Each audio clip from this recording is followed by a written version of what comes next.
Deuxième journée CAN 2025 Sénégal RD Congo defoon match nul ci 1 but partout mais c'est pas encore terminé ñaari équipe yi wala jàkkaarloo ci troisième journée.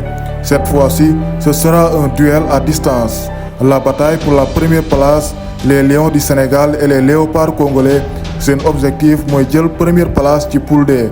RD Congo wala jàkkaarloog Botswana, une équipe déjà éliminée, alors que le Sénégal wala affronter les Guépards béninois bokk ci 16 équipes yi qualifiées ca huitième de finale. L'entraîneur Pape Thiaw indiwaat sa composition habituelle 4-3-3 ak ay changement yu bari ñu bari ca cadre yi toog ci banc bi. Lamine Camara, Pape Matar Sarr, Abdoulaye Seck, El Hadji Malick Diouf def seen première titularisation ci CAN 2025. Habib Diallo def tamit sa première apparition comme titulaire wala nekk attaquant pointe. Sadio Mané va retrouver sa position préférée di jouer excentré. Mais le Bénin n'est pas venu à Tanger pour nous faciliter les choses. Ca conférence de presse l'entraîneur béninois Garnet Rohr daal di xamal ne équipe am bi daa ñëw pour défendre ba mu saf. Moom daal li muy xaar ci 11 joueurs yi mooy ñëpp taxaw seeni camp pour défendre. Mais il faut savoir que Garnet Rohr est un coach très expérimenté. Yàgg na diriger équipe africain yi Gabon, Niger, Burkina Faso. Il était demi-finaliste de la CAN 2019 avec le Nigeria. Garnet Rohr yëkkati woon yooyu kàddu pour piéger Pape Thiaw. Il voulait juste déstabiliser les Sénégalais.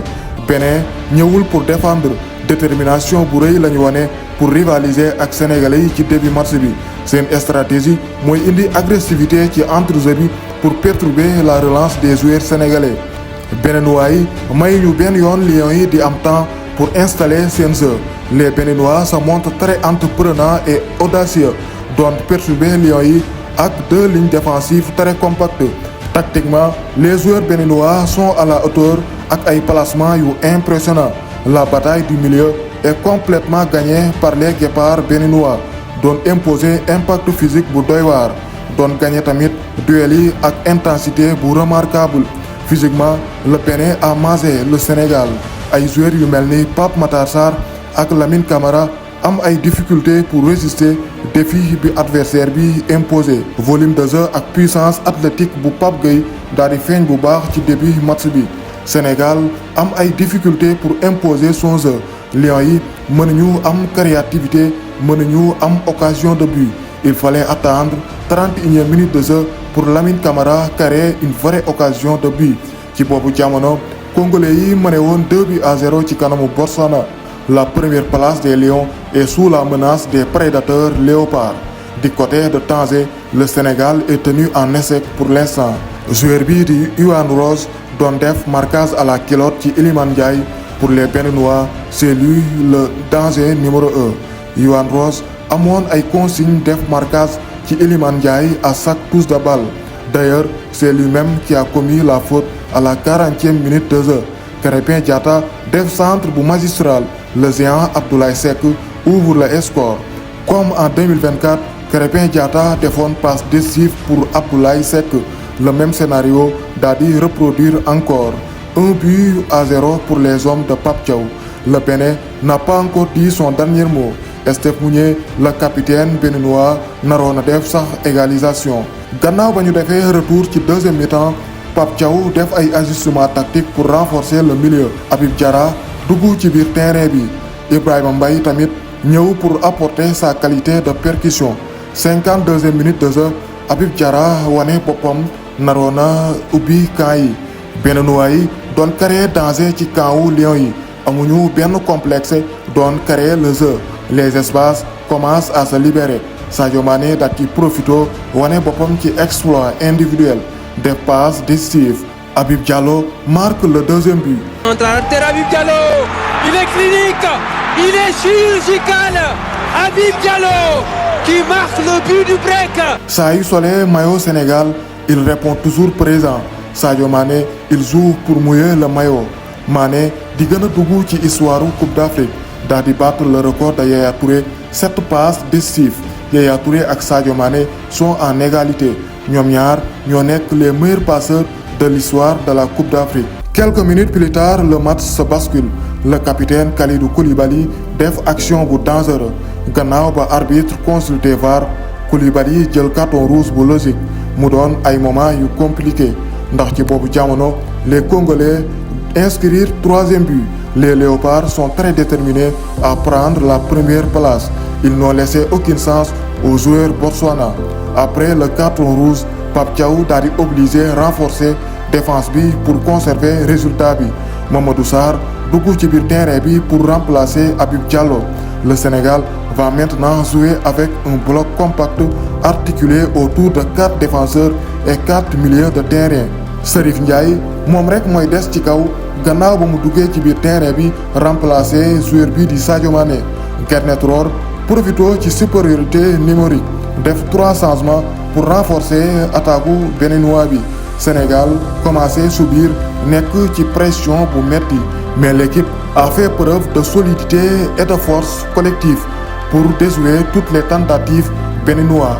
Équipe bu Bénin ñëpp daal di commencé attaquer pour marquer des buts.